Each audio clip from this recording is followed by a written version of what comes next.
Hello मेरे शेरों और शेरनियों।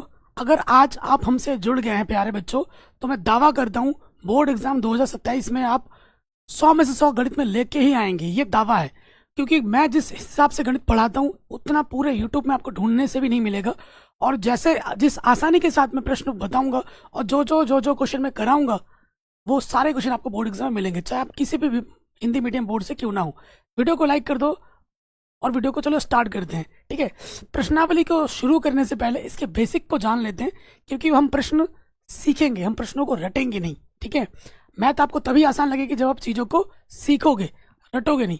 तो सबसे पहले हम बात करते हैं प्यारे बच्चों, देखो चैप्टर का नाम क्या है, वास्तविक संख्या। तो सबसे पहले बात करते हैं कि भैया संख्या क्या होती है, संख्या के कितने प्रकार होते हैं। तो प्यारे बच्चों, संख्या के दो प्रकार हैं, संख्या के दो प्रकार के। नंबर वन, पहली जो संख्या होती है आपकी वो होती है वास्तविक संख्या। वो क्या होती है प्यारे बच्चों, वास्तविक संख्या, पहली टाइप। ठीक है, वास्तविक संख्या। दूसरी क्या होती है आपकी, काल्पनिक संख्या।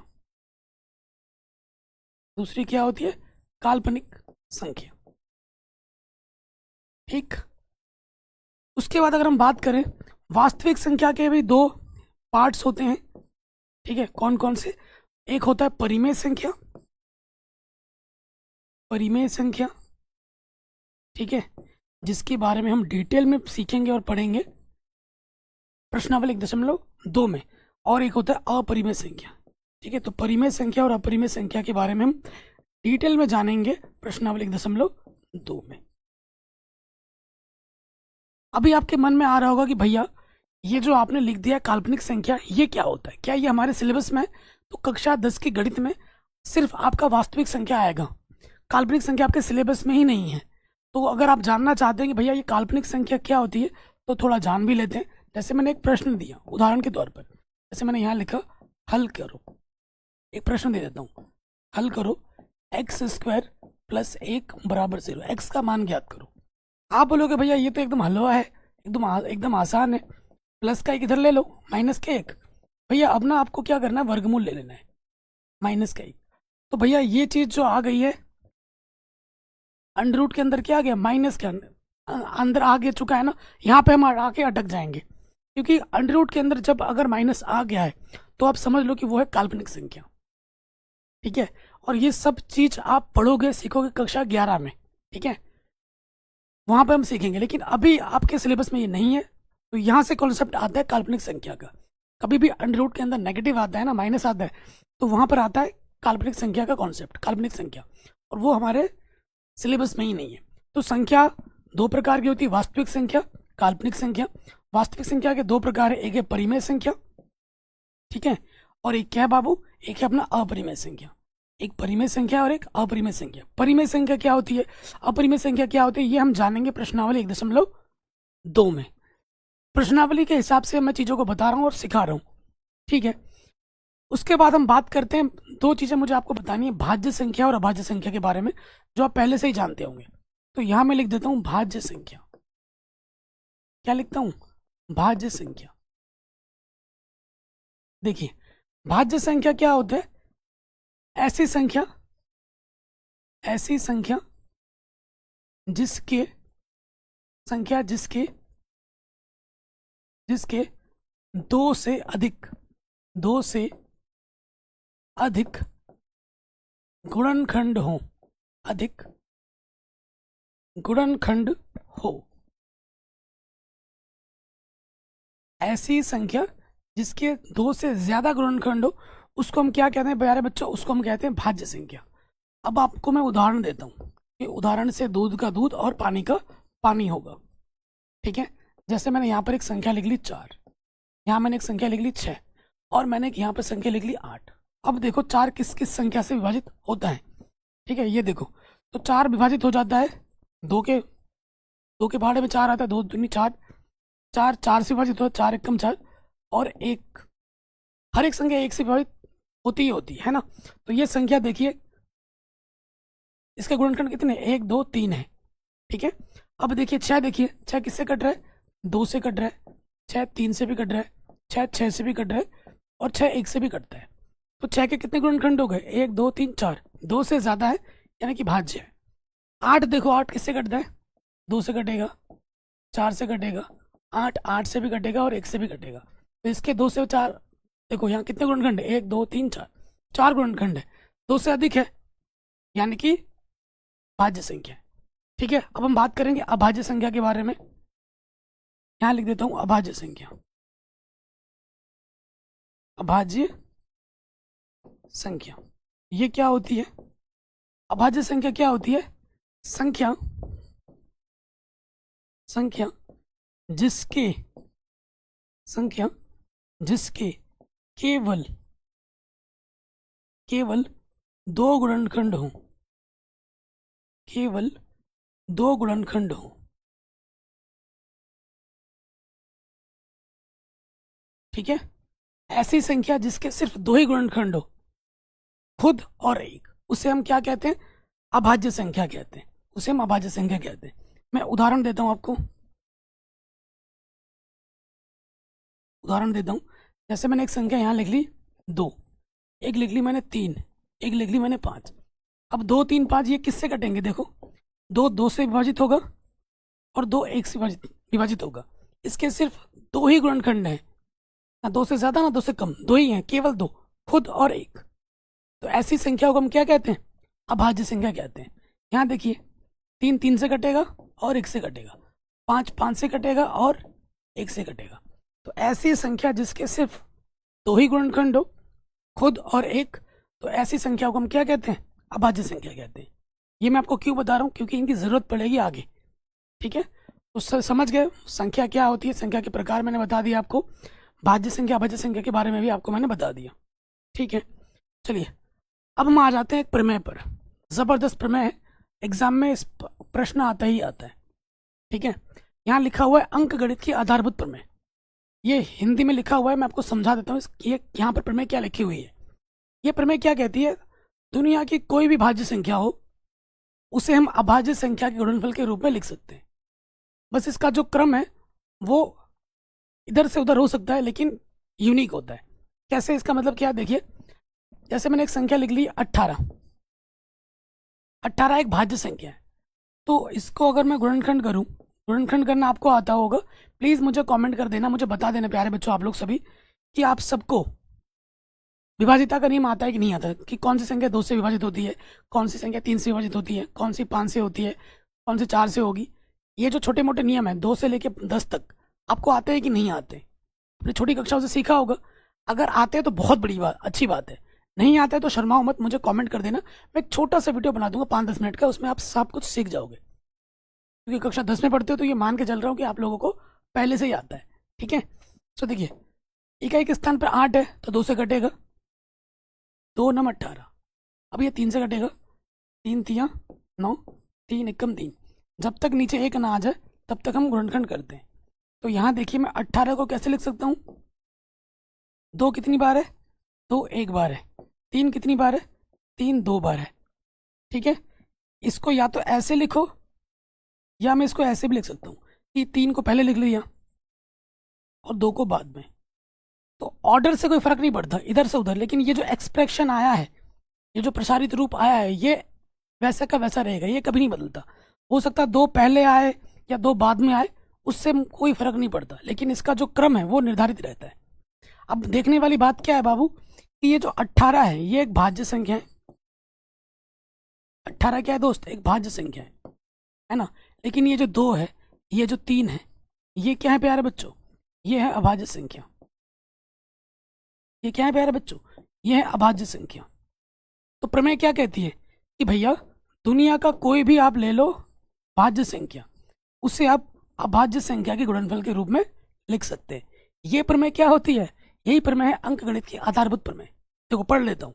प्रत्येक भाज्य संख्या को अभाज्य संख्याओं के एक गुणनफल के रूप में व्यक्त किया जा सकता है। भाज्य संख्या को अभाज्य संख्या के गुणनफल के रूप में व्यक्त किया जा सकता है, तथा यह गुणनखंड अभाज्य गुणनखंडों के आने वाले क्रम के बिना अद्वितीय होता है। क्रम, जैसे क्रम, ये 2 पहले था, इसको 2 बाद में लिख लो। क्रम से कोई लेना देना नहीं है, लेकिन ये चीज देखो, 2 एक बार आया, 3 2 बार आया, ये फिक्स रहता है, ये नहीं बदलेगा कभी। ये प्रमेय आपको ये कहती है। तो इस प्रमेय का उपयोग क्या है? अभी आप आगे चल के लॉ शप्पा मौशप्पा सीखोगे, उसमें इसका बहुत बड़ा प्रयोग है। और आपके बोर्ड एग्जाम में लॉशपर मॉशपर निकालने के लिए प्रश्न 100% मोहर लगा के आएगा ही आएगा। और जो प्रश्न, जिन प्रश्नों पे मैं लिख दूं मोस्ट इंपॉर्टेंट, सारे प्रश्न वैसे एनसीईआरटी के इंपॉर्टेंट होते हैं, अगर जिसमें मैंने लिख दिया मोस्ट इंपॉर्टेंट तो समझ लेना वो एग्जाम में बार बार आता है और इस साल भी पक्का आएगा ही आएगा। जो आप तैयारी करोगे, रिवीजन करोगे, तो उन प्रश्नों को ज़्यादा अटेंशन देना है। ठीक है, कोई दिक्कत यहाँ तक प्यारे बच्चों, कोई परेशानी यहाँ तक नहीं होगी? तो यहाँ तक हमारा बेसिक हो गया। अब हम आ जाते हैं हमारे प्रश्नावली में। ठीक है, प्रश्नावली का ये जो पहला प्रश्न है, यहाँ से ये जो प्रश्न आते हैं वो 1 नंबर में आता है। ठीक है, एक आपको दे दिया जाएगा और बोलेगा इसका अभाज्य गुणनखंड कीजिए। ये क्वेश्चन इंपॉर्टेंट है लेकिन 1 नंबर में। ठीक है, कितने नंबर में? 1 नंबर में इंपॉर्टेंट है, 1 नंबर में मोस्ट इंपॉर्टेंट। एग्जाम में यहाँ से प्रश्न आता है सिर्फ 1 नंबर में। क्वेश्चन क्या बोल रहे हैं? निम्नलिखित संख्याओं को अभाज्य गुणनखंडों के गुणनफल के रूप में व्यक्त कीजिए। तो हर एक का क्या करना है? अभाज्य गुणनखंड करना है। यहाँ पहला क्या 140 है, ये 140 बहुत बार पूछा गया एग्जाम में, तो इसका अभाज्य गुणनखंड करो। मैं आपको बता दूं, कोई भी संख्या के इकाई के स्थान पर 0 हो, 2 हो, 4 हो, 6 हो, 8 हो, वो संख्या 2 से विभाजित होती है। ये 2 से विभाजित का नियम है।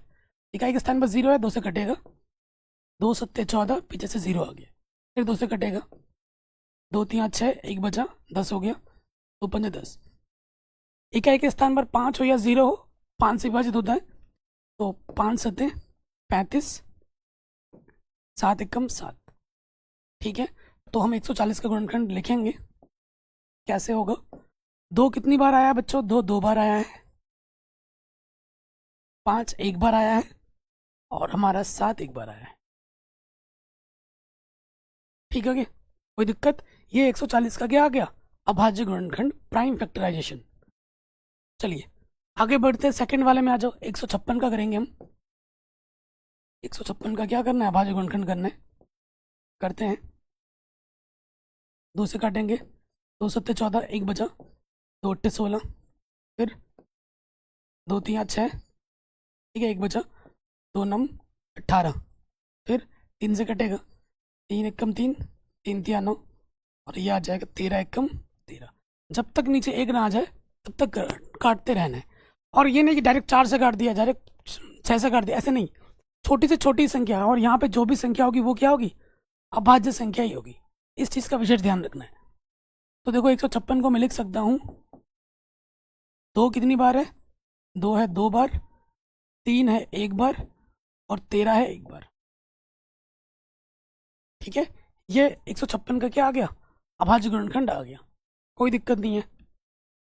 ठीक है, आगे बढ़ते हैं। 3825, 3825, इसका हमें क्या करना है? अभाज्य गुणनखंड करना है। करो, इकाई के स्थान पर 5 है, 5 से कटेगा, 5 सत्ते 35, असल बचा 3 3 और 2 32 हो गया, 5 छंग 30, 2 बचा, 5 बचे 25। इकाई के स्थान पर 5 है, 5 से कटेगा, 5 एकम 5, 2 बचा, 5 बचे 25, 1 बचा, 5 तिया 15। किससे कटेगा? 3 से कटेगा, 3 बचे 15, 3 एकम 3, फिर 3 से कटेगा, 3 एकम 3, 2 बचा, ठीक है, 3 सत्ते 21, और ये आ गया 17 एकम 17। ठीक है, तो मैं लिख सकता हूँ 3825 को मैं कैसे लिख सकता हूँ? इसको लिख सकता हूँ, 3 कितनी बार है? 3 हमारा है 2 बार, 3 हमारा 2 बार है, 5 भी हमारा है 2 बार, और 17 हमारा है 1 बार। तो इस संख्या को हम ऐसे लिख सकते हैं। ठीक है, अगले वाले पे हम आ जाते हैं। अगला वाला क्या है? 5005। 5005 पे आ जाओ, इसका गुणनखंड करेंगे। तो देखो इकाई के स्थान में 5 है, 5 से कटेगा, 5 एकम 5, 0 0, 5 एकम 5। किससे कटेगा? 7 से कट जाएगा, 7 एकम 7, 3 बचा, 30 हो गया, 7 चौको 28, 2 बचा, 1 हो गया, 7 तिया 21। इससे कटेगा 11 से, 11 एकम 11, 3 बचा, 33 हो गया, 11 तिया 33। तो यहाँ आ जाएगा 13 एकम 13। ठीक है, तो बच्चों यहाँ आपके 5005 का जो गुणनखंड होगा वो क्या होगा? वो होगा 5 1 बार है, 7 एक बार है, 11 एक बार है और 13 एक बार है। ठीक है, ये प्रश्न भी हो गया। अगले वाले पार्ट पे आ जाओ। 7,429 बहुत इंपॉर्टेंट है। 7,429। तो अगर आप ट्राई करोगे, क्योंकि इकाई के स्थान में विषम संख्या है, तो किसी विषम संख्या से ही कटेगा। ट्राई करते जाओगे जाओगे 3, 5, 7 ऐसे करके जाओगे तो किसी से नहीं कटेगा, सीधा कटेगा ये 19 से। ठीक है, 19 का भाग दे दो। 19 का 19 कैसे कितनी बार जाएगा देखिए। 19 से हमें भाग देना है 7,429 में। तो 19 तिया 57 होता है, 19 चौको 76, 3 बार ही जाएगा। तो 19 तिया कितना हो जाएगा? 57। ठीक है, घटा देंगे। 14 में से 7 घटाएंगे, 7 बचेगा। और 6 में से 5 घटाएंगे, 1 बचेगा। पीछे से 2 आ गया, 172।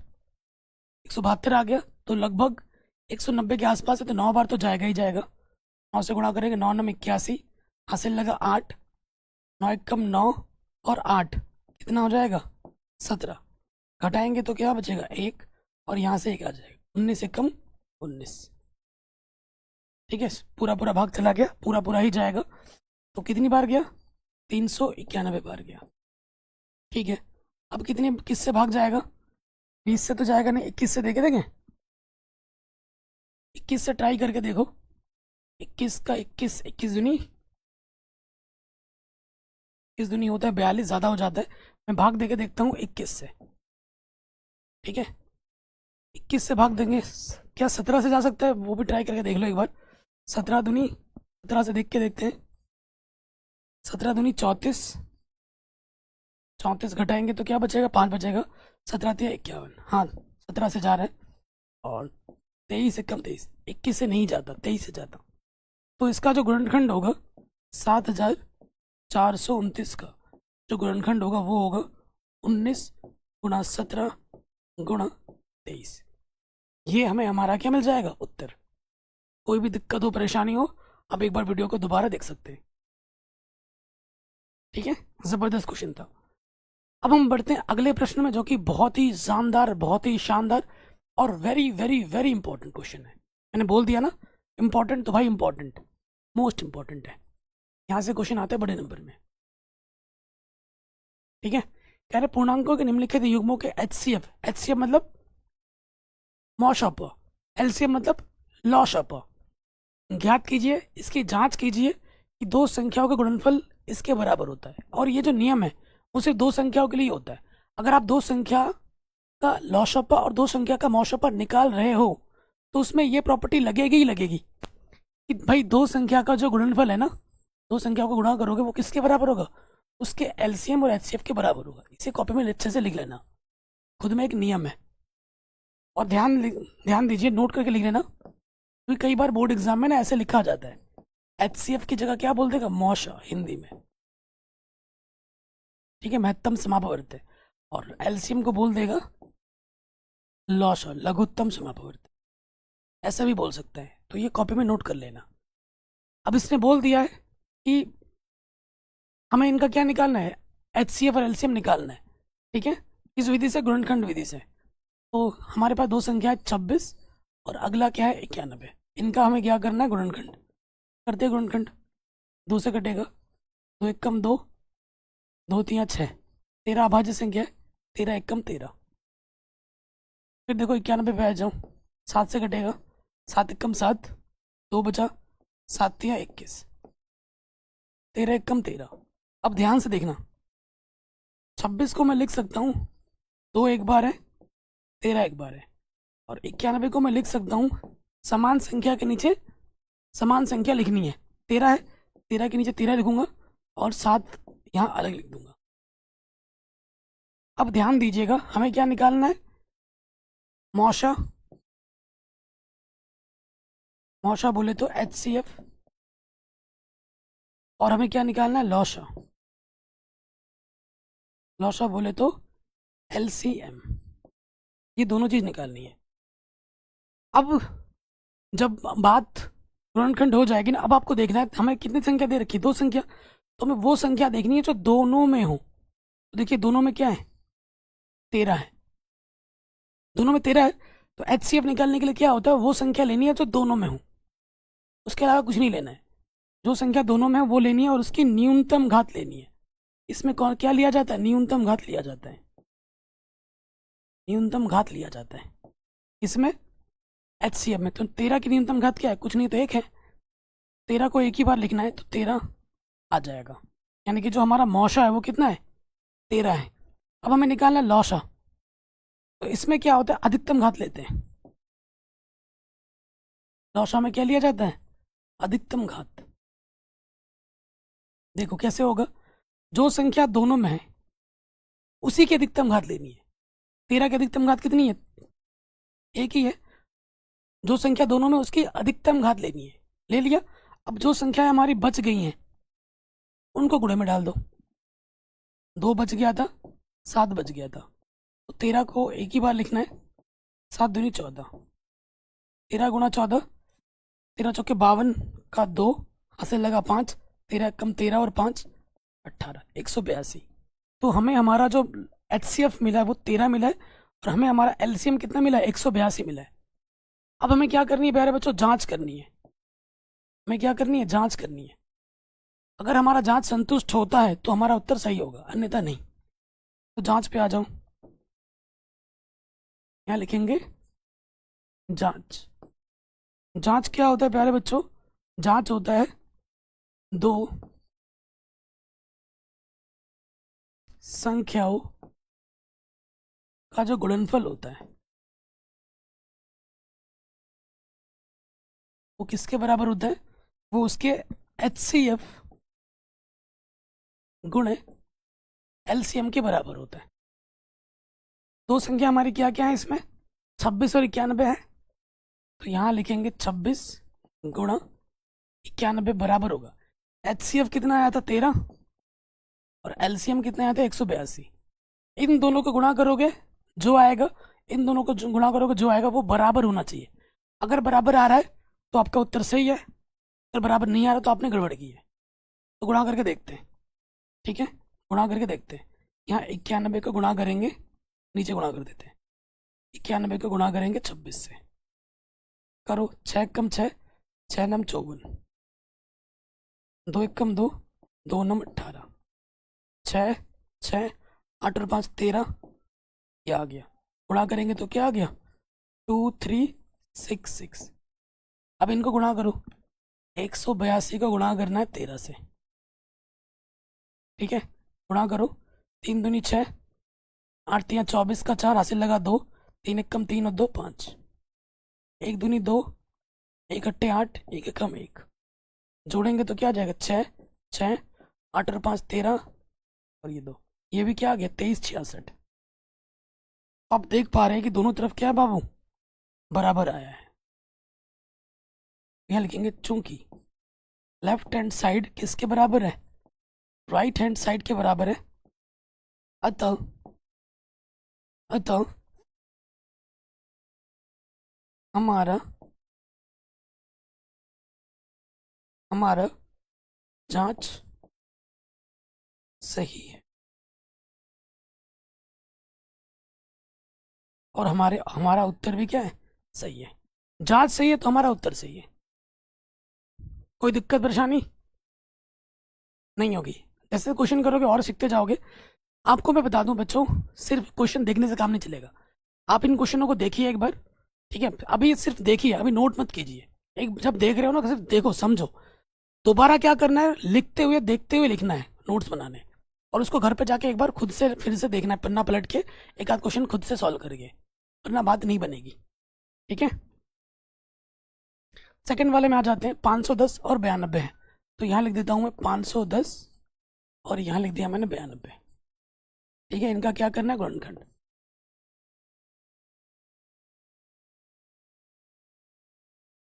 तो देखो 2 से कटेगा, 2 दूनी 4, 1 बजा, 2 पंजे 10, 1 बजा, 2 पंजे 10, इकाई के स्थान में 5 है, 5 से कटेगा, 5 बचे 25, 5 एकम 5, 3 से कटेगा, 3 दूनी सॉरी 3 एकम 3, 2 बच गया, 3 सत्ते 21, 17 आ गया, और यहाँ आ जाएगा 17 एकम 17, ठीक है, 17 एकम 17। फिर आ जाते हैं यहाँ पर इससे कटेगा 2 से, 2 चौको 8, 1 बचा 12 हो गया, 2 छंग 12। फिर 2 से कटेगा, 2 दूनी 4, 2 तियाँ 6, 2 एक कम 2, 2 से नहीं कटेगा ना, 23 आ गया है। 23 एक क्या है बच्चों, 23 एक अभाज्य संख्या है। 23 एक कम 23, 23 एक कम 23 हो गया। जब तक एक ना आ जाए तब तक हमें करना होता है। सो देखो यहाँ पर 510 को मैं लिख सकता हूँ किस प्रकार, 2 कितनी बार है, एक बार, 5 है एक बार, 3 है एक बार, और 17 है एक बार। 92 में आ जाओ, ठीक है, 92 में आ जाओ। 2 कितनी बार है, 2 है 2 बार, और 23 एक बार। वो संख्या ढूंढो जो दोनों में है, दोनों में सिर्फ 2 ही है और कुछ भी नहीं है, ठीक है।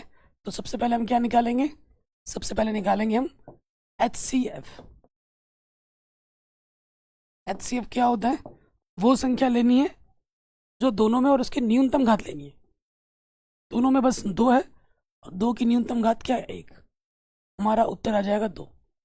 HCF तो होगा बस 2। अब हमें निकालना है हमारा LCM, जो दोनों में है उसकी अधिकतम घात लेनी है। 2 की अधिकतम घात क्या है, 2 है, और जो बच गए 5, 3, 17, 23, इनको गुणे में डाल दो। 5, 3, 17, 23, इनको मैंने गुणे में डाल दिया, इसको इसको इसको इसको, ठीक है। अब देखो यहाँ पे क्या हो जाएगा, गुणा करो, 2 दूनी 4, 4 पंजे 20, 20 तियाँ 60, ये हो गया 60, और ये है 17 गुणा 23। सारा गुणा मैं देखो कैलकुलेटर का प्रयोग नहीं कर रहा हूँ, आपको भी कैलकुलेटर की आदत नहीं लगानी है। अगर लगा लिया ना भाई तो एग्जाम में 2 + 3 कितना होता है तो भी नहीं कर पाओगे, है ना। इतना हम डिपेंडेंट हो जाते हैं, हमारा माइंड उस पर इतना डिपेंडेंट हो जाता है। तो अभी कैलकुलेटर को छूना भी नहीं है, पूरे साल भर नहीं छूना। सारा कैलकुलेशन आपको अपने पेन से करना है, कॉपी में। अब गुणा कीजिए, तो देखो यहाँ पे क्या हो जाएगा, 60 है, गुणा करेंगे, 17 तियाँ 51, हासिल लगा 5, ठीक है। 17 दूनी 34, 34 और 5, 34 और 5 39, 6 से गुणा कर देंगे, 6 कम 6, पीछे से 0 आ जाएगा, 6 कम 6 हो गया, 6 नम 54, से लगा 5, 6 तियाँ 18, 18 और 5 कितना होता है, 23, 2, 3, 4, 6, 0 आ जाएगा। ये हमें हमारा क्या मिलेगा, लॉशा। अब आ जाओगे जांच पे। जांच क्या है आपका, जांच है संख्याओं का गुणनफल, संख्याओं का जो गुणनफल होता है किसके बराबर होता है, वो बराबर होता है HCF गुणे LCM के। मान रखो संख्या हमारी क्या क्या है, एक 510 है, एक 92 है, तो यहाँ लिखेंगे 510 गुणा 92। HCF हमारा कितना है बच्चों, HCF हमारा है 2, और LCM हमारा कितना आया था, 2, 3, 4, 6, 0। अब आपको क्या करना है बच्चों, दोनों तरफ गुणा कर लेना है, ठीक है। मैं आपको गुणा इस तरफ करके दिखाता हूँ। सो देखिए, गुणा करेंगे 510 को इससे 92 से, करो गुणा, 2 गुणा 0 0, 2 एक कम 2, 2 पंजे 10, 9 गुणा 0 0, 9 एक कम 9, ठीक है, 9 पंजे 45। फिर ये 0, ये अपना 0 जोड़ना होता है, ये 2, ये 9, ये 6, ये 4, तो यहाँ गुणा किया तो हमें क्या मिला, 46920, और यहाँ 2 से गुणा करेंगे, 2 गुणा 0 0, 2 छंग 12, हासिल लगा 1, 2 चौको 8 और 1 9, 2 तियाँ 6, 2 दूनी 4। अब आप खुद देखोगे भैया कि दोनों तरफ क्या है, समान है, दोनों तरफ समान है, यानी कि लेफ्ट हैंड साइड किसके बराबर है, राइट हैंड साइड के। अतः हमारा जांच संतुष्ट है, हमारा उत्तर सही है, ये लिख दोगे, ठीक है। इसके आगे क्या लिख दोगे, इसके आगे लिख दोगे लेफ्ट हैंड साइड बराबर राइट हैंड साइड, अतः हमारी जांच सही है और हमारा उत्तर भी बिल्कुल सही है, स्क्रीनशॉट ले लीजिएगा। ये क्वेश्चन बन गया अपना आराम से। अगले वाले पे आ जाते हैं, थर्ड नंबर पर। थर्ड नंबर पे आ जाओ। क्या है अपने पास? 336। अगला वाला क्या है अपने पास? 54 है। चलो करते हैं इसके गुणनखंड।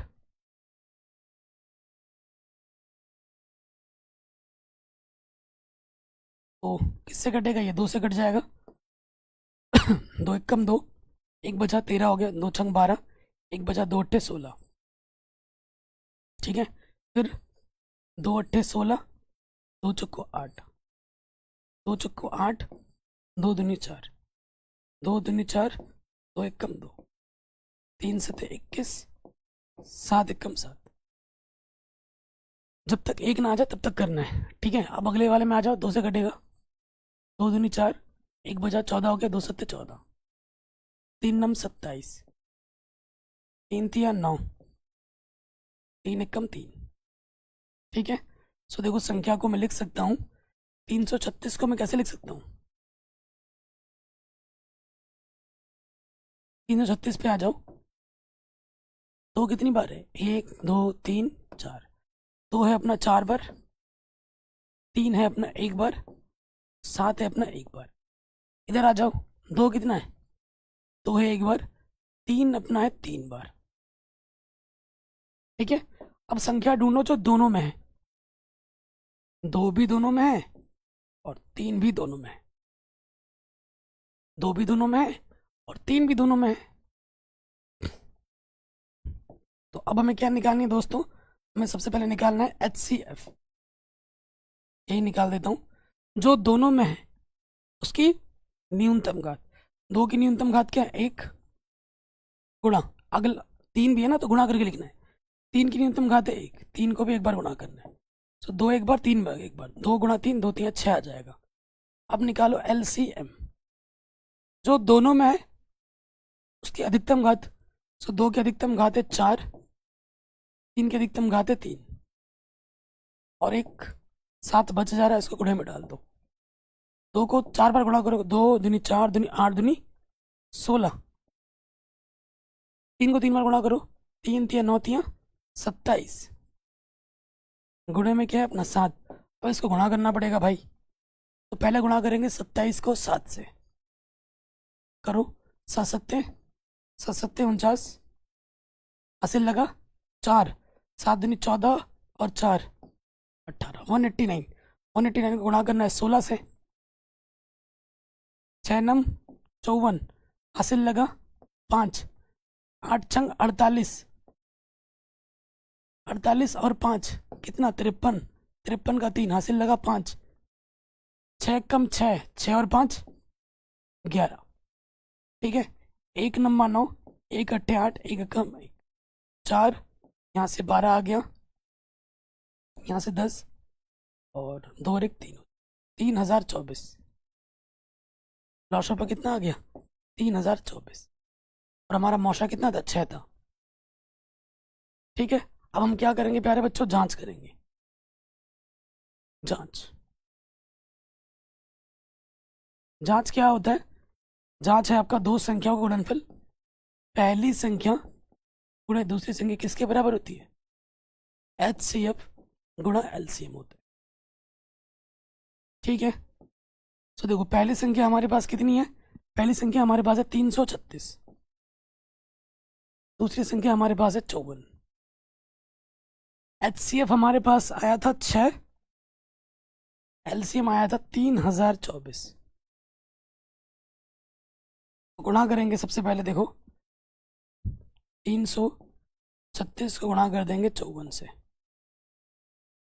4 छंग 24, हासिल लगा 2, 4 तिया 12 और 2 14, हासिल लगा 1, 4 तिया 12 और 1 13, 5 छंग 30, हासिल लगा 3, 5 तिया 15 और 3 18, हासिल लगा 1, 5 तिया 15 और 1 16, 4 4 8 और 3 11, हासिल लगा 1, 6 और 1 7 और 1 8। ये आ गया 18144। 6 से गुणा करेंगे, 6 चुक्कू 24, हासिल लगा 2, 6 दूनी 12 और 2 14, असल लगा 1, 6 गुना 0 और 1, 6 थी 18। तो आप देख पा रहे हैं कि भैया दोनों तरफ क्या है, दोनों तरफ बिल्कुल समान है। यहाँ पर जो है यहाँ पे भी वही है। लेफ्ट हैंड साइड किसके बराबर है, राइट हैंड साइड, यानी कि हमारी जांच क्या है, बिल्कुल सही है। और हमारा उत्तर भी बिल्कुल क्या है, सही है। ये आ जाएगा। साइड हट जाता हूँ, स्क्रीनशॉट ले लीजिए।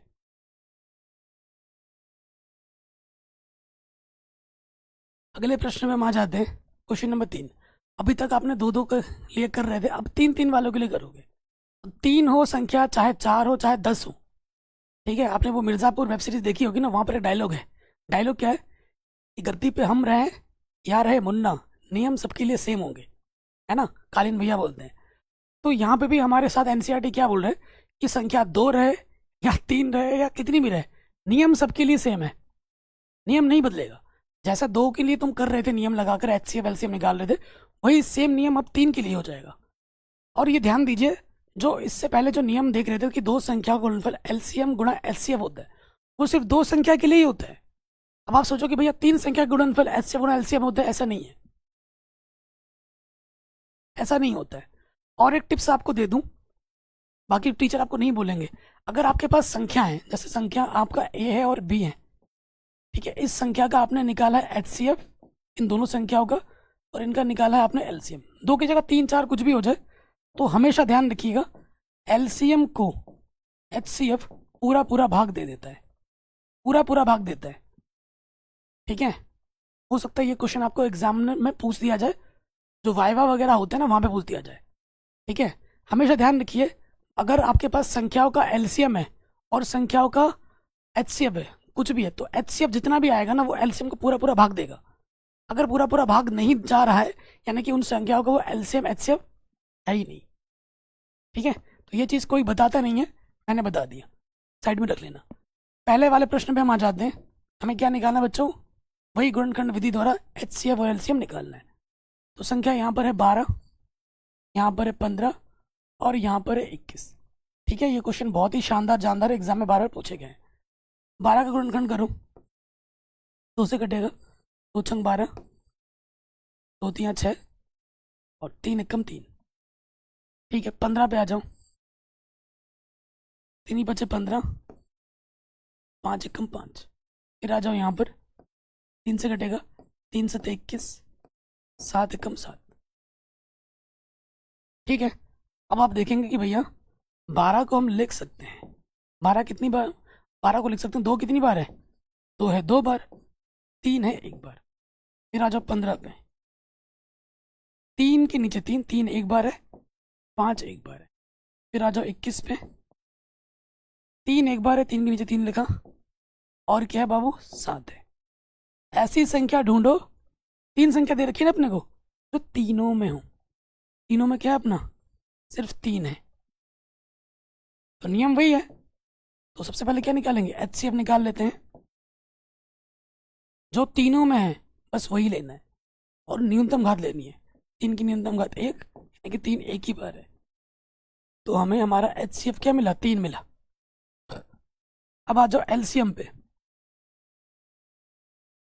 एलसीएम पे आ जाओ, जो तीनों में है उसकी अधिकतम घात एक ही है, और जो बच गए हैं उनको क्या करो, गुणे में डाल दो। बच गया क्या है, 2 की घात 2 बचा है, 5 बचा है और 7 बचा है। 3 एकम 3 एक बार है, 7 एक बार है, 7 तियाँ 21, 7 तियाँ 21, 2 दूनी 4 और ये 5, 21, 4 पंचे 20, 21 दूनी 42, पीछे से 0, तो हमें हमारा उत्तर क्या मिल जाएगा, एलसीएम 420, ठीक है। और ये क्वेश्चन भी इंपॉर्टेंट है, इसको भी एग्जाम में कई बार पूछा गया है। मतलब एचसीएफ और एलसीएम पे आधारित प्रश्न एग्जाम में 100% आएगा ही आएगा, आएगा ही आएगा। तो इसी वजह से ये बहुत इंपॉर्टेंट है। सेकंड वाले पार्ट पे आ जाओ। सेकंड वाला पार्ट बहुत ही आसान है, ये 1 नंबर में आता है ऑब्जेक्टिव में। अगर आप ध्यानपूर्वक देखेंगे, 17 क्या है, एक अभाज्य संख्या, 23 क्या है, एक अभाज्य संख्या, 29 भी क्या है, अभाज्य संख्या। तो अभाज्य संख्याओं का जो एलसीएम होता है, अभाज्य संख्याओं का जो एलसीएम होता है और एचसीएफ जो होता है, इस पर आधारित प्रश्न एग्जाम में आता है ऑब्जेक्टिव में या फिर 1 नंबर में। अगर HCF की बात करें, अभाज्य संख्या चाहे 2 हो, 3 हो, 4 हो, कितनी भी हो, अगर सारी संख्याएं अभाज्य संख्याएं हैं तो उनका HCF हमेशा 1 होता है, बिना हल किए। अब हल करके भी दिखाऊंगा। और अगर LCM निकालना है, जिस भी परिस्थिति में अगर HCF 1 आ रहा है तो जो भी संख्या आपको दी गई है उनको गुणा कर दो। 17 गुणा 23 गुणा 29, इन तीनों को गुणा करोगे आपको आपका LCM मिल जाएगा। ठीक है, तो मैं जानना चाहूंगा कि गुणा करके कितना आ रहा है तीनों को। कमेंट करके मुझे बताना इनका आंसर कितना आ रहा है। बताओ बताओ, फटाफट कमेंट करो। अब आप कहोगे भैया हल करके दिखाओ, ऐसे तो मज़ा नहीं आ रहा है, हल करके दिखाओ। तो चलिए हल करके दिखाते हैं गुणनखंड विधि से। 17, यहाँ लिखेंगे 23 और यहाँ लिखेंगे 29। ठीक है, 17 किससे कटेगा? 17 17 से कटेगा। 17 एकम 17, 23 एकम 23 और 29 एकम 29। ठीक है, तो मैं 17 को कैसे लिख सकता हूँ? 17 को लिख सकता हूँ 17 गुणा कुछ नहीं देख, फिर 23 को लिख सकता हूँ 23 गुणा, ठीक है, 29 को लिख सकता हूँ 29 गुणा। ऐसी संख्या जो तीनों में है वो सिर्फ एक ही है, तो हमारा HCF क्या होगा? 1 हो जाएगा, 1। ठीक है, और LCM क्या होगा? गुणे में एक लिखो ना लिखो फर्क पड़ता ही नहीं है ना। तो जो तीनों में उसका अधिकतम घात, एक की अधिकतम घात एक ही है, और जो संख्या बच गई उनको गुणे में डाल दो। 17 गुणा 23 गुणा 29। एक से किसी भी संख्या में गुणा करो वही रहता है ना, तो वही 17 23 29 आ गया। तभी मैंने बोला इन तीनों को गुणा करोगे कितना आ रहा है वो आपका उत्तर आ जाएगा। तो ट्रिक क्या है, कॉन्सेप्ट क्या है? कॉन्सेप्ट यह है कि अगर अभाज्य संख्या होती है, अभाज्य संख्याओं का जो मौशा होता है वो 1 होता है। अभाज्य संख्याओं का अगर लौशा निकालना है तो उन सभी संख्याओं को क्या कर देंगे? गुणा कर देंगे। एग्जाम में प्रश्न आता है इस पर। ठीक है, कोई भी चीज़ अगर आपको नहीं लगे जो मैं मुंह से बोल रहा हूँ, फटाक से कॉपी में लिख लेनी है। ठीक है, थर्ड वाले में आ जाते हैं। क्या है अपने पास? 8 है, 9 है और 25 है। शानदार क्वेश्चन है। देखिए, 2 से कटेगा 2 चौको 8, 2 दूनी 4, 2 एकम 2। 9 पे आ जाओ, 9 किससे कटेगा? 3 तिया 9, 3 एकम 3। 25 पे आ जाओ, 5 से कटेगा, 5 बचे 25, 5 एकम 5। तो भैया 8 को हम लिख सकते हैं 2 कितनी बार है?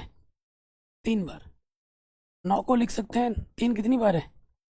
2 बार। और 25 को लिख सकते हैं 5 कितनी बार है? 2 बार। तीनों में कोई भी संख्या है जो तीनों में हो?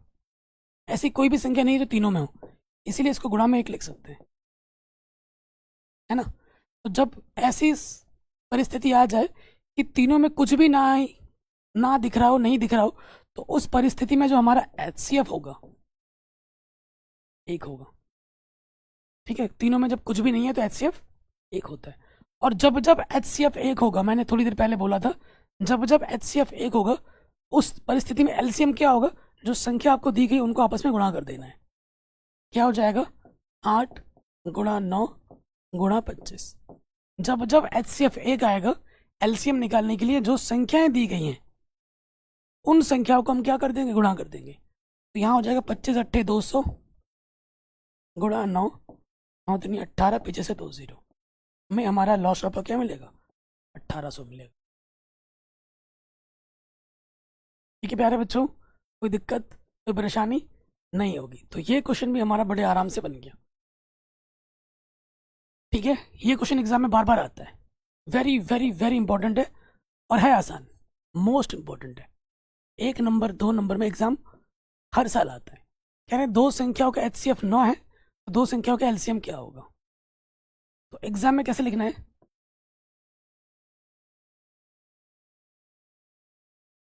दिया है हमको, क्या दे रखा है? HCF दे रखा है दो संख्याओं,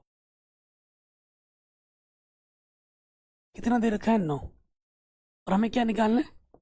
LCM निकालना है दो संख्याओं का,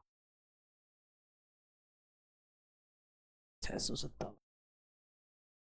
क्या निकालना है? दो संख्याओं का LCM निकालना है। तो यहाँ लिखेंगे हम जानते हैं हम जानते हैं कि, क्या जानते हो तुम? हम जानते हैं कि दो संख्याओं का जो गुणनफल होता है, तो संख्याओं का जो गुणनफल होता है इसके बराबर होता है, वो बराबर होता है HCF गुणे LCM। यही होता है। अब हम मान रखेंगे, ठीक है। दो संख्या हमारी कौन कौन सी है? दो संख्या हमारी है, पहली संख्या हमारी है 306, दूसरी संख्या हमारी है 657। ठीक है। HCF हमारे पास क्या है? 9 है, गुणा LCM हमें निकालना है। 9 यहाँ गुणे में है, इधर आके बट्टे में हो जाएगा। 306 गुणा 657, ये 9 गुणे में इधर के बट्टे में आ जाएगा। LCM है। अब देखो 9 से काटोगे, 9 तिया 27, कितना बचा? 3, 36 हो जाएगा, 9 चौको 36। अब क्या करना है? 657 को 34 से गुणा कर देना है। 657 को 34 से गुणा कर दो, 4 28, हासिल लगा 2, 4 पंजे 20 और 2 22, हासिल लगा फिर से 2, 4 छंग 24 और 2 26, 3 सत्ते 21, ठीक है। हासिल लगा 1, 3 पचा 15 और 1 16, हासिल लगा 1, 3 जंग 18 और 1 3 जंग 18 और 1 19, ठीक है। तो ये 8 3 2 2 6 6 12, 9 तो 11। कुछ तो गड़बड़ हो रहा है क्या गुणा भाग में? 657 गुणा 34 है ना, 9 3 27, 9 चौको 36। ठीक है, एक बार गुणा करते हैं, फिर से देखते हैं एक बार। मिस्टेक किसी से भी हो सकती है।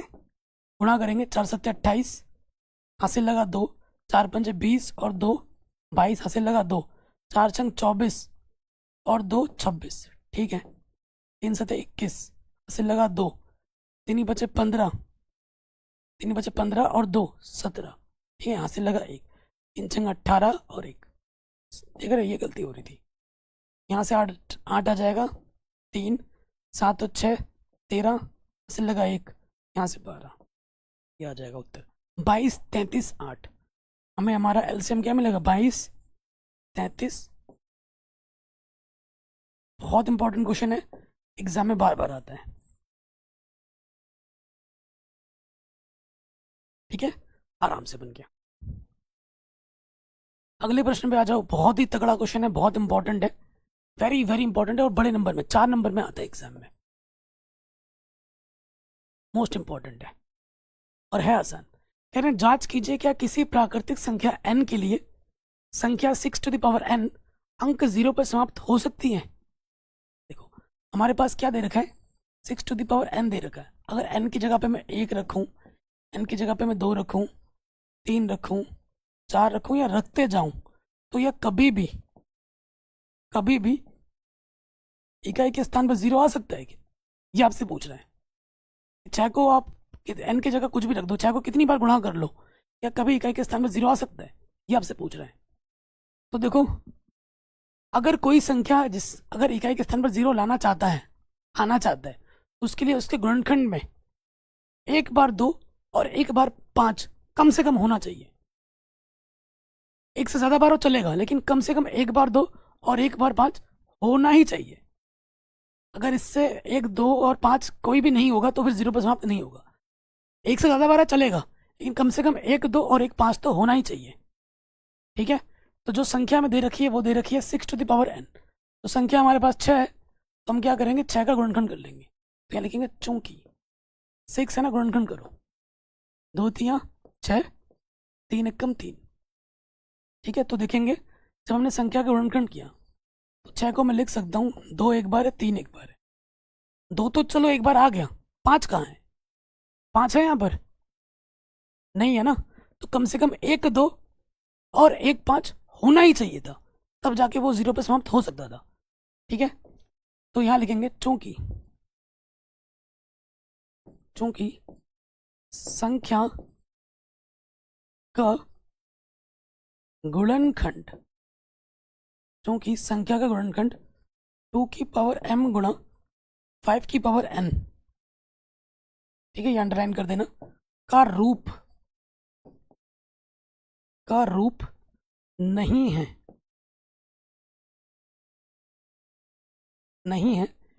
इसीलिए 6 टू द पावर n कभी भी शून्य पर समाप्त नहीं हो सकता।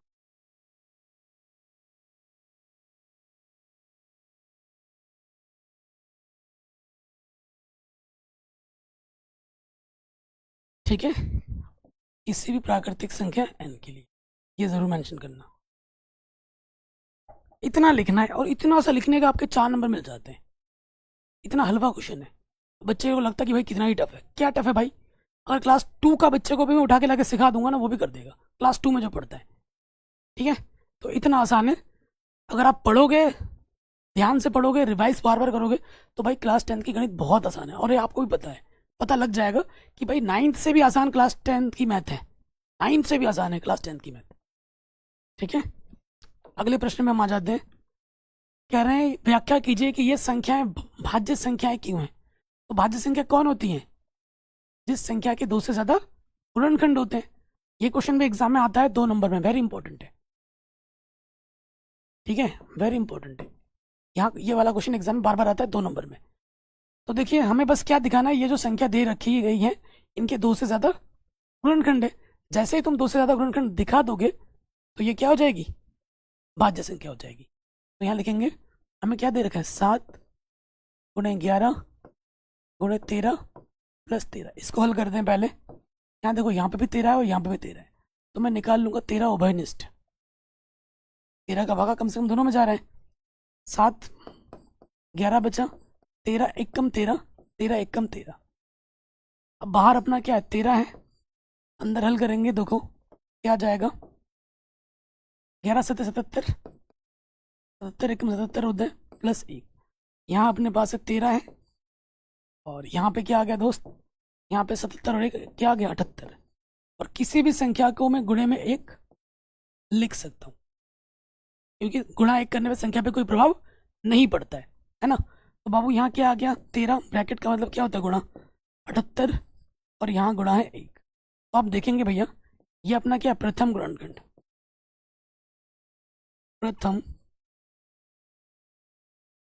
गुणनखंड। ऐसे प्रॉपर दिखा देना एग्जाम में। ये अपना क्या है बच्चों, द्वितीय गुणनखंड।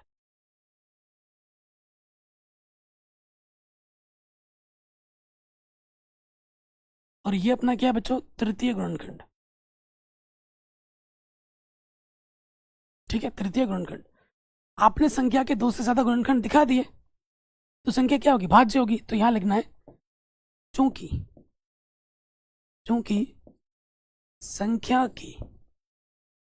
संख्या की 2 से अधिक गुणनखंड हैं,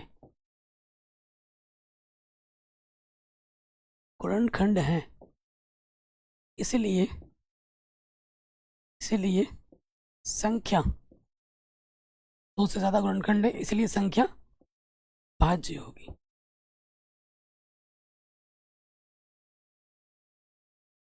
ये लाइन आपको लिख देनी है, आसान है।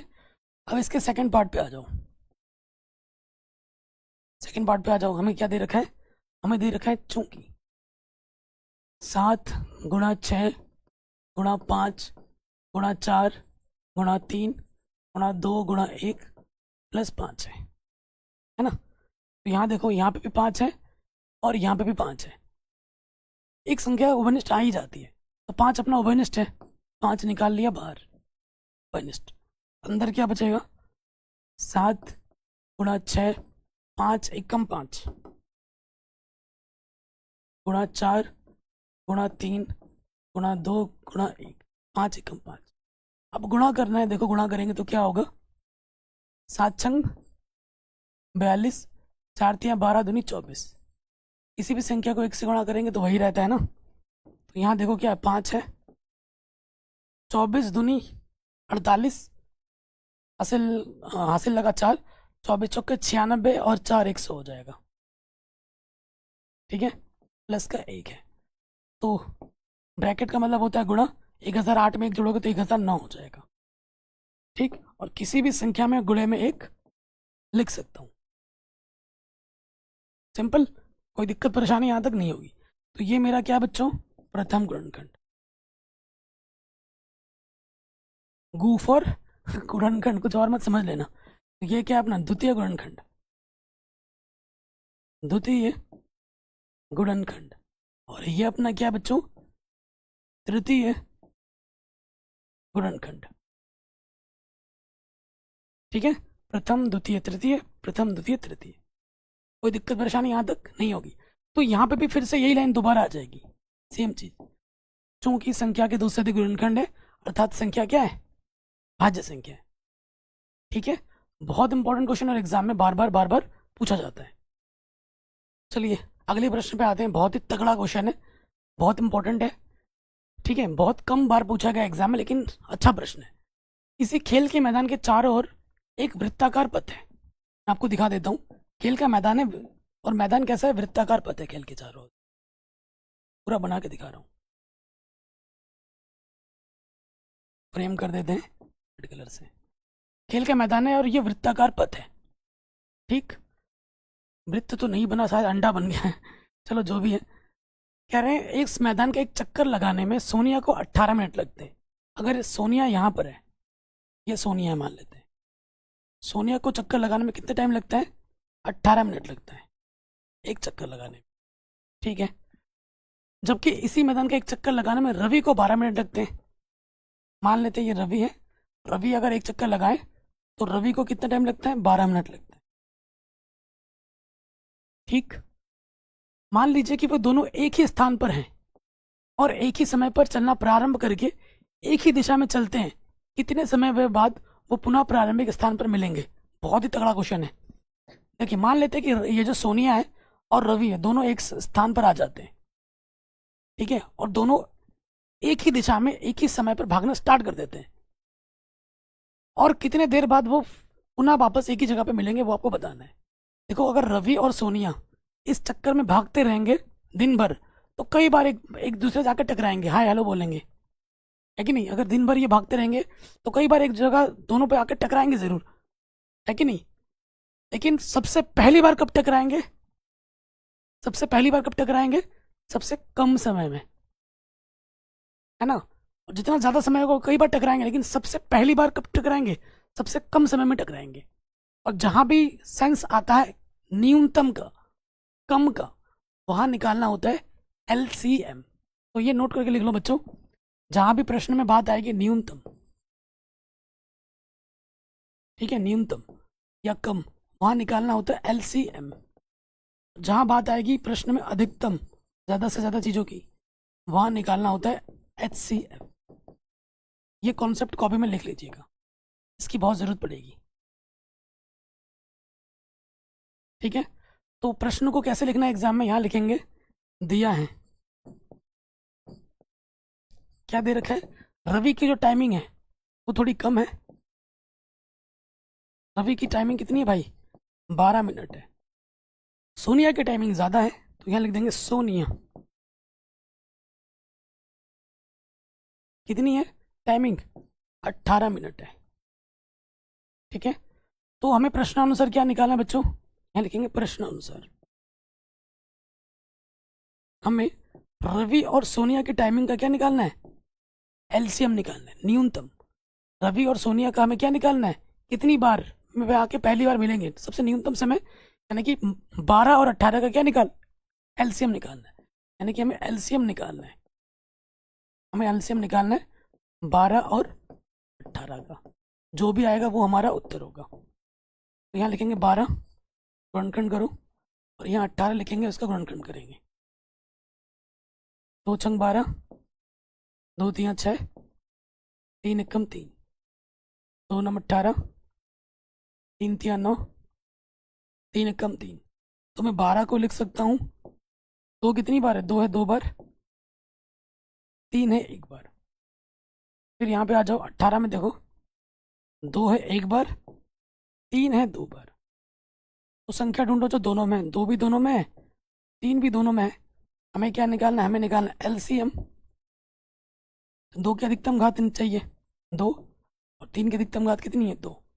2 को 2 बार गुणा करेंगे, 2 दूनी 4, 3 को 3 से गुणा करेंगे, 3 3 9, तो 36 मिनट। यानी कि उत्तर क्या होगा? 36 मिनट बाद रवि और सोनिया दोनों एक जगह पर आके फिर से मिलेंगे।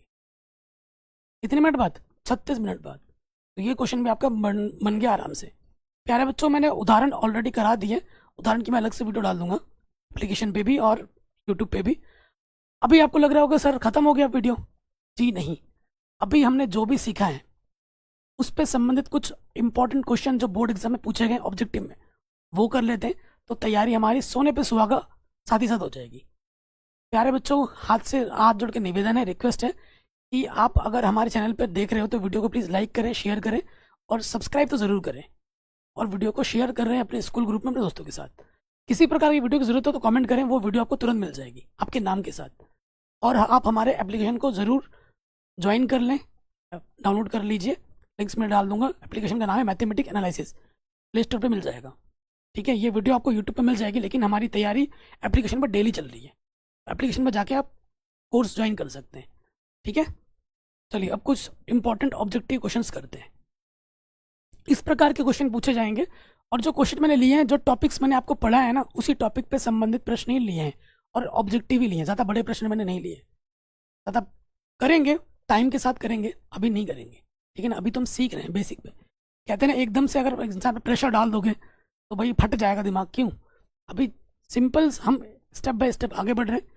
अभी हमने एनसीईआरटी पढ़ा, इसके बाद मैं उदाहरण भी सारा करा चुका हूँ और करा दूंगा। उसके बाद अभी हमने एनसीईआरटी सीख ली, और छोटे मोटे जो क्वेश्चन बोर्ड एग्जाम में पूछे गए ऑब्जेक्टिव, ऑब्जेक्टिव तो आसान ही होते हैं, वो थोड़ा और कर लेते हैं तो तैयारी और अच्छी हो जाएगी। जैसे इस टाइप का प्रश्न एग्जाम में आता है, 96 का अभाज्य गुणनखंड क्या होगा? 4 ऑप्शन है आपके पास, तो आपको क्या करना है? 96 लिखना है और इसका क्या कर लेना है? अभाज्य गुणनखंड कर लेना है। करो, 2 से कटेगा 2 चक्कू 8, 2 अट्ठे 16, फिर 2 से कटेगा 2 दूनी 4, 2 चक्कू 8, 2 से कटेगा 2 एक कम 2, 2 दूनी 4, 2 छंग 12, 2 तियाँ 6, 3 एक कम 3। तो 96 को मैं लिख सकता हूँ किस प्रकार? 2 कितनी बार है? 1 2 3 4 5। 2 है 5 बार और 3 अपना है 1 बार। 2 है 5 बार, 3 है अपना 1 बार। ऑप्शन नंबर सी क्या होगा? सही हो जाएगा। आगे बढ़ते हैं। नेक्स्ट कह रहे हैं 6 8 एवं 22 का लौशा और मौशा का अनुपात क्या है? 6, यहाँ 6 लिखोगे, यहाँ 8 लिखोगे, यहाँ 22 लिखोगे। देख रहे हो, इस तरीके के प्रश्न एग्जाम में आते हैं। तो 2 3 6, 3 एक कम 3। फिर देखो 2 चक्कू 8, 2 दूनी 4, 2 एक कम 2, 22 गुणनखंड हो गया। अब देखो मैं 6 को कैसे लिख सकता हूँ? 2 एक बार है, 3 एक बार है। 8 पे आ जाओ, 2 कितनी बार है? 3 बार है। और 22 पे आ जाओ, 2 एक बार है, 11 एक बार है।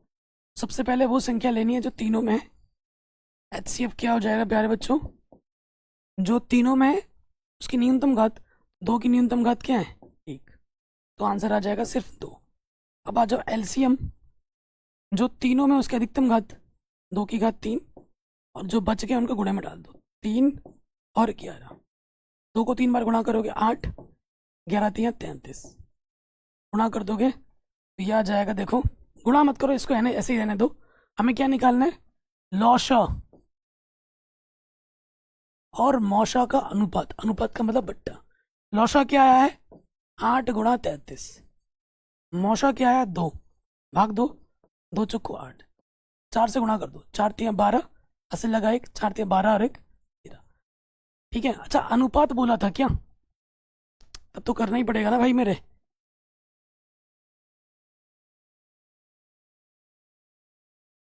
6 8 22, 2 3 6, 3 कम 3, 2 दूनी 6। ठीक है, ठीक है, ये हो गया 3। ठीक है, तो लौशा और मौशा का अनुपात निकालना है। लौशा हमारा कितना है भाई? 8 गुणा 33, और मौशा हमारे पास है 2। ठीक है, तो 132 आया है, इसके बट्टे में कुछ नहीं तो एक है, तो बट्टे का मतलब क्या होता है? अनुपात। तो हमारा उत्तर आ जाएगा 132:1।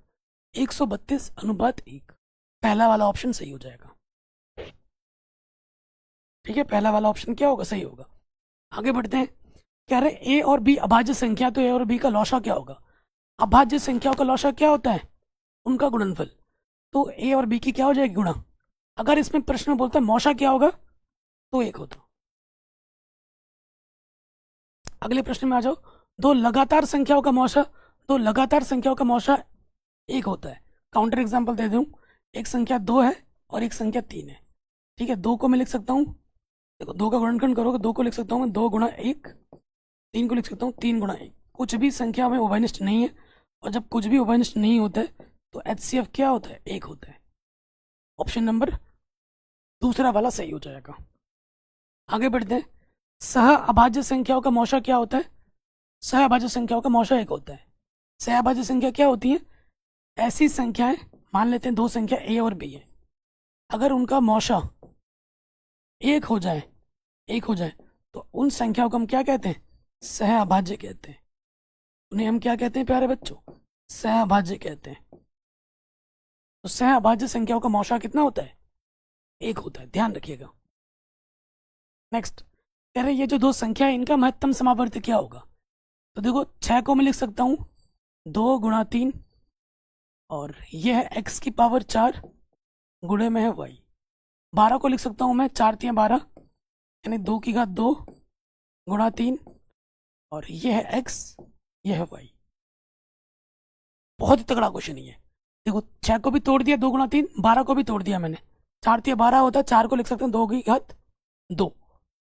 ठीक, अब देखो ऐसी संख्या ढूंढो जिसमें क्या निकालना है हमें? महत्तम समावर्ती, मतलब HCF निकालना है। ठीक है, 2 भी है, 3 भी है, x भी है और y भी है, दोनों में है। तो जो दोनों में उसकी न्यूनतम घात लो, 2 की न्यूनतम घात 2 गुणा 3 की न्यूनतम घात 3 ही है, एक ही है, घात में मत लिखो। x की न्यूनतम घात x ही है और y की न्यूनतम घात y है। तो ये हो जाएगा 2 3 6 xy। आंसर आ जाएगा 6xy। ऑप्शन नंबर डी क्या होगा? सही हो जाएगा। बहुत ही तगड़ा क्वेश्चन था, आराम से बन गया। आगे बढ़ते हैं अगले क्वेश्चन में। 10√15 किसके बराबर है? देखो 10 को लिख सकता हूं मैं 2 गुणा 5 दूनी 10 होता है अंडरूट के अंदर, अंडरूट 2 गुणा अंडरूट 5, और अंडरूट 15 को लिख सकता हूँ 3 ही 5 15, ये चीज। सो ये देखिए अंडरूट 5 गुणा अंडरूट 5, सेम चीज अगर 2 बार गुणा होता है अंडरूट में तो अंडरूट हट जाता है। तो ये 5 आ गया, ये अंडरूट में है, ये अंडरूट में है, तो अंडरूट के अंदर ये लिख दो गुणे में, तो ये आ जाएगा 5 2 3 6, 5 अंडरूट 6। पहला वाला ऑप्शन सही हो जाएगा। पहला वाला ऑप्शन क्या होगा? सही हो जाएगा। आगे बढ़ते हैं। बहुत ही तगड़ा क्वेश्चन है। कह रहे 65 और 117 का मौसा इस रूप में है, तो m का मान क्या होगा? देखो प्रश्न में क्या बोल रहे हैं? 65 और 117 का जो भी मौसा है उसे हम इस रूप में लिख सकते हैं,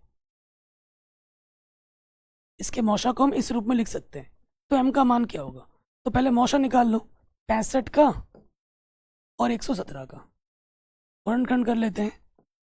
5 से कटेगा 5 एकम 5, 5 तिया 15, 13 एकम 13, 3 से कटेगा 3 तिया 9, 3 नम 27, 3 एकम 3, 3 तिया 9, 13 एकम 13। तो 65 को मैं लिख सकता हूँ 5 एक बार है, 13 एक बार है, और 117 को मैं लिख सकता हूँ 3 2 बार है, 13 एक बार है। वो संख्या ढूंढो जो दोनों में है, तो हमें हमारा मौसा क्या मिलेगा? जो दोनों में उसको ही लेना है, न्यूनतम घात लेनी है। 13 एक ही बार है तो 13 आ जाएगा। दोनों संख्याओं का मौसा क्या आ जाएगा? 13। तो यहाँ लिख देंगे 13। ठीक है, इसका मौसा कितना है? 13। माइनस का 117 इधर रखे क्या हो जाएगा? प्लस का 117।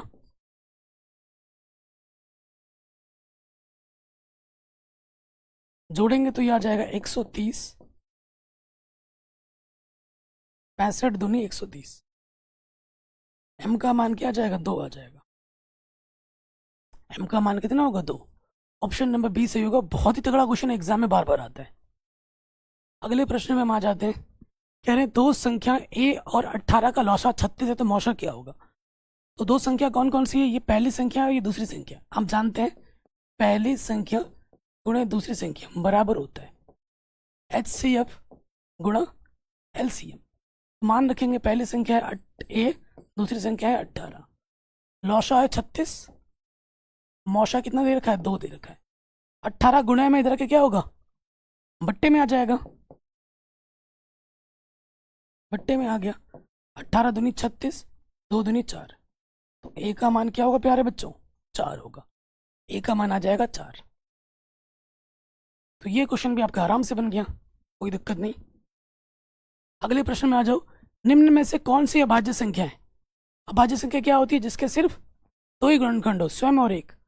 तो 29, 29 सिर्फ 29 से कटेगा और 1 से कटेगा, पहला ऑप्शन सही हो जाएगा। बाकी सारी भाज्य संख्याएं किसी ना किसी संख्या से कट जाती हैं।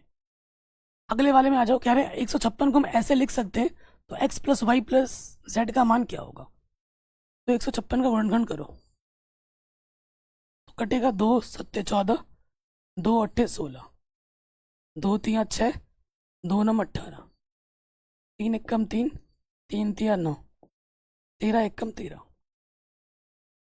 ठीक है, तो 156 को मैं लिख सकता हूँ किस प्रकार से कि भैया 2 2 बार है, 3 1 बार है और 13 भी 1 बार है। ठीक, और हमें दे रखा है प्रश्न में कि 2 कितनी, 2 की पावर में क्या दे रखा है प्रश्न में, ये इस तरीके से 2 की पावर x है, 3 की पावर y है, 13 की पावर z है। ये चीज़ और ये चीज़ समान है, तुलना करोगे तो x के स्थान पर कितना है 2 है, y के स्थान पर क्या है 1 है, और z के स्थान पर क्या है प्यारे बच्चों 1 है। तो हमें क्या निकालना है, x plus y plus z, यानी कि 2 प्लस 1 प्लस 1 यानी कि 4। तो हमारा ऑप्शन नंबर ए जो है वो सही हो जाएगा। ठीक है, तो ये क्वेश्चन भी हमारा बड़े आराम से बन गया। अगले क्वेश्चन पे आते हैं। बहुत ही तगड़ा क्वेश्चन है, बहुत ही इंपॉर्टेंट है, एग्जाम में बार बार आता है। कह रही p और q अभाज्य संख्या है, तो इस संख्या और इस संख्या का मौसा क्या होगा। देखो यहाँ पर क्या है, p की घात 3 है और q की घात 1 है। अगली संख्या क्या है, p स्क्वायर है और ये q की घात 1 है। ऐसी संख्या ढूंढो जो दोनों में है, p भी दोनों में और q भी दोनों में। हमें निकालना है मौसा। मौसा में क्या होता है बाबू, जो दोनों में उसकी न्यूनतम घात, तो p की न्यूनतम घात 2 है, q की न्यूनतम घात 1 है। तो ये हो जाएगा p square q, p square q होगा ऑप्शन नंबर बी। अगर इसी प्रश्न में बोलते हैं एलसीएम निकालो, अधिकतम घात ढूंढते, p की अधिकतम घात कितनी है 3 और q की अधिकतम घात 1 ही है, तो उत्तर ये होता है एलसीएम में। ठीक है, अगले प्रश्न में आ जाते हैं। कह रहे हैं दो लगातार संख्याओं का मौसा क्या होता है। सम संख्याओं का मौसा, जैसे एक काउंटर एग्जांपल ले लो, एक 2 ले लिया, एक 4, दो लगातार संख्या है। 2 को मैं लिख सकता हूँ 2 एकम 2, 4 को लिख सकता हूँ 2 की घात 2। जो संख्या दोनों में है उसकी न्यूनतम घात लो। तो दो लगातार संख्याओं का, जो दो लगातार सम संख्याओं का मौसा 2 होता है, याद रखिएगा। अगले क्वेश्चन पे आते हैं, तगड़ा क्वेश्चन है। कह रहे निम्नलिखित में कौन सा सहअभाज्य संख्या है, सहअभाज्य संख्याओं का एक युग्म है। तो मैंने बोला था अगर आपके पास आप HCF निकालते हो किन्हीं दो संख्याओं का, युग्म का मतलब होता है जोड़ा, और वो एक आ जाए तो उस संख्या को हम क्या कहते हैं, सहअभाज्य संख्या का एक युग्म कहते हैं। जिसमें भी HCF एक आएगा, दोनों संख्याओं का HCF एक आएगा, वही हमारा सहअभाज्य संख्याओं का एक युग्म होगा। तो देखिए अगर नॉर्मली देखा जाए 14 किससे कटता है, 7 से कटता है, 7 दूनी 14, 7 पंजे 35, तो इसका HCF 7 आएगा। HCF क्या होता है, सबसे छोटी संख्या जो दोनों संख्या को विभाजित कर दे, वो HCF होता है। अब इसमें आ जाओ, देखो 13 है 52 है, इसका HCF 13 आ जाएगा, 13 एकम 13, 13 चौके 52। इसमें आ जाओ, किससे कटेगा, 21 है 84, 21 से कट जाएगा, 21 एकम 21, 7 नहीं 7 आ जाएगा ना, 7 3 21, 7 कम से 7 नहीं 14, इसका HCF पे कितना आएगा 7 आएगा, 7 3 21, 7 कम 7, 7 नहीं 14, तो एक नहीं आ रहा है, 3 ऑप्शन गलत हो गए। तो तो ये वाला सही होगा। अब कैसे सही होगा वो देख लो। 18 को गुणनखंड करके देखो, 2 9 18, 3 3 9, 3 एकम 3, और 25 को मैं लिख सकता हूँ 5 5 25, 5 एकम 5, है कि नहीं। तो बाबू 18 का गुणनखंड क्या होगा, 2 एक बार है, 3 दो बार है, और यहाँ पे आ जाओ 25 में 5 दो बार है। तो कुछ भी संख्या उभयनिष्ठ है, कुछ भी उभयनिष्ठ नहीं है। तो जब कुछ भी उभयनिष्ठ नहीं होता उस स्थिति में एचसीएफ कितना होता है, 1। तो इनका एचसीएफ कितना आ गया, 1, यानी कि ये क्या होगा, एक सह अभाज्य संख्या का एक युग्म होगा। तो इतना रखते हैं, बहुत है। अभी मेरे पास क्वेश्चन तो बहुत सारे हैं, अभी तो मैंने आपको ऑब्जेक्टिव ही बताया। तो जितना आज मैंने बच्चों पढ़ाया आज की क्लास में, प्लीज़ इसकी एक फियर कॉपी अलग से बनाइएगा। क्वेश्चन भी लिखना है और आंसर्स भी लिखना है, और कलरफुल तरीके से लिखना है। देखो नोट्स तो आपको मिलेंगे ही मिलेंगे, लेकिन ज़रूरी क्या है, खुद के लिखे हुए नोट्स ज़्यादा ज़रूरी हैं। और जब आप जितना ज़्यादा रिवाइज करोगे उतना ज़्यादा सीखोगे। मैथ आपसे मांगता है रिवीजन प्लस प्रैक्टिस। एक क्वेश्चन आपने देखा है तो एक क्वेश्चन खुद से बनाने की चेष्टा भी कीजिए। जब बन जाएगा तो आपको लगेगा कि हाँ मैंने कुछ सीखा है। ठीक है, बाकी आप लोगों से रिक्वेस्ट है कि वीडियो को हर जगह शेयर करें, चैनल पर नहीं तो प्लीज़ सब्सक्राइब करें, और हमारे बैच को जल्दी से जल्दी परचेज कर लें, क्योंकि बैचेस स्टार्ट हो चुकी हैं एप्लीकेशन पे। फटाफट से कोर्स भी खत्म हो जाएगा। लेट ज्वाइन करोगे आपका ही घाटा है ना। जय हिंद, मिलते हैं आपसे नई वीडियो में।